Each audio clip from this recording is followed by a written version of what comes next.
It's helpful to have an idea of how this all lays out. If you've been to D.C., the Capitol, the White House, all of that's up here, the Pentagon's up here. So to give you a little lay of the land, that's north up there. Pete's been talking all evening about the runway they were originally headed for. That's this one right through here.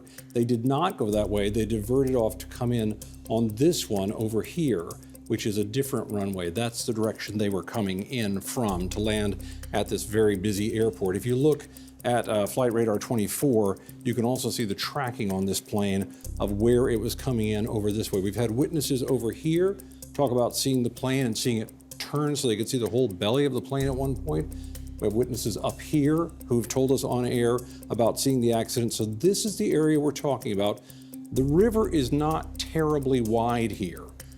This plane was actually truly within seconds of touching down when all this happened. The type of plane, this is not the plane, but it's the type of plane, typically has 2x2 seating inside.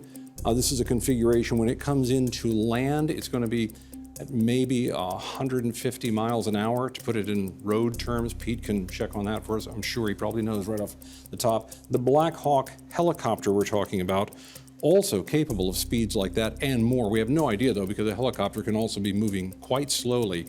This is a 12 to 13,000 pound vehicle. So the collision, the kinetic energy of that, absolutely immense. And we've talked an awful lot about the notion of the water down here. When we talk about the current is flowing this way, the Potomac and the Anacostia River coming together. So fairly strong current pushing down this way. And as Brian noted, a lot of counter currents, but the water temperature, yeah, that's a huge issue here.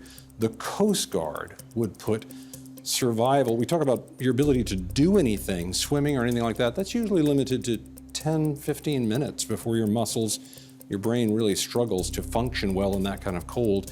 And the Coast Guard puts survival overall at maybe an hour and a half. So we're past twice that amount of time already. So that's just a little bit of a sense of where this was all happening, and the target area being right in here. That's where a lot of the searching will happen. How wide? Caitlin, you're smart to notice.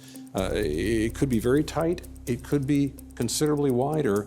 And with every hour, as we know from accidents like this, it gets further because of those currents and the other concerns. So just a little sense of the lay of the land of what they're dealing with out in the dark and out in the cold.